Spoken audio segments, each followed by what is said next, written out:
ভালো লাগছে। বিগত দিনেও আপনাদের যেখানে যে শুনতে বলার দরকার একটা ভয় সবকিছু উপেক্ষা করে গিয়ে উপস্থিত থাকি, ইনশাল্লাহ ভবিষ্যতেও থাকবো, এটা কথা দিয়ে আপনাদের কাছে আল্লাহ দোয়া দিছি। আজকে দুইটা কমিটি হবে, একটা মহানগর ইসলামী ফ্রন্টের কমিটি হবে, আর একটা আমাদের যুবসেনা মহানগর কমিটি হবে, আবার আমাদের জেলা যুবসেনা কমিটি হবে। দুইটা কমিটি হয়ে যাবে ইনশাল্লাহ।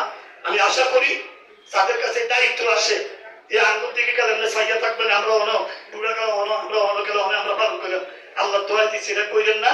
যার কাছে যে দায়িত্ব আসে আল্লাহর হস্তে শত ব্যস্ততা কাজ করব দোকানপাট সবকিছু পালাইয়া আপনারা আল্লাহর হস্তে এই দায়িত্ব পালন করবেন, এই আশা ব্যক্ত করে আয়োজক উপস্থিত প্রত্যেক উপজেলা থেকে যারা এসেছেন, বুড়িচং, ব্রাহ্মণপাড়া, নাঙ্গলকোট, মনোরগঞ্জ, চান্দিনা, হোমনা, বরুড়া আর সদর দক্ষিণ আমাদের সদর সবাইকে ধন্যবাদ জানিয়ে